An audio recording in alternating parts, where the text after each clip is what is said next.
Sur le haut des falaises du Tréport, il ne reste aucune trace des hôpitaux alliés de la Première Guerre mondiale.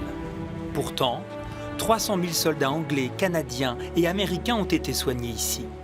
Jean-Luc Dron a mené des recherches pendant 15 ans sur cette page d'histoire.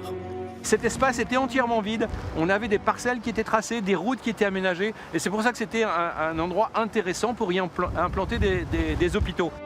Des tentes sont disposées sur cet espace surplombant la mer à l'hiver 1915.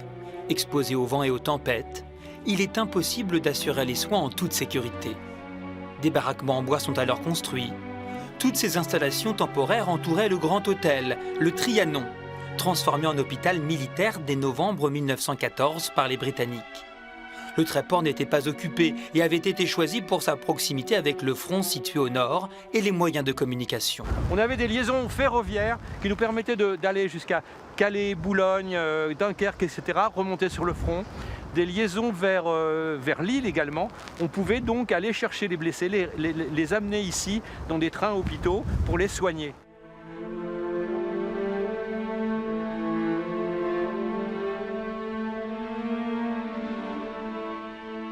Toutes ces cartes postales et photographies exceptionnelles ont été rassemblées par Jean-Luc Dron. Chaque visage, chaque situation raconte une histoire humaine. Ce qui m'intéresse, c'est de comprendre ce qu'ont vécu ces hommes et ces femmes au cours de la guerre. Ce qui m'intéresse, c'est de voir ce qu'ils ont ressenti, ce qu'ils ont partagé.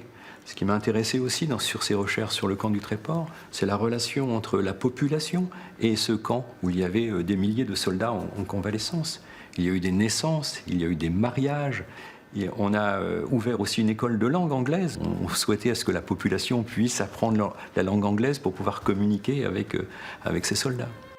Pour accroître ses connaissances et sa collection sur les hôpitaux du Tréport, Jean-Luc Dron se rend chez des brocanteurs, achète des pièces sur Internet et échange avec des collectionneurs du monde entier.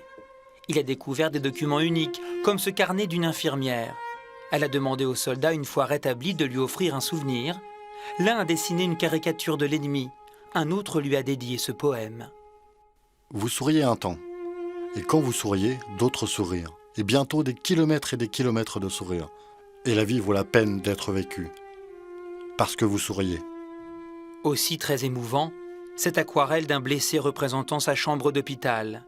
Quelques fleurs, une lumière paisible loin de la folie des combats. Désormais, ces stèles des cimetières britanniques sont les seuls souvenirs de ce passé inscrit dans le paysage du Tréport. 2810 soldats du Commonwealth y ont été inhumés durant la Première Guerre mondiale et les mois qui ont suivi.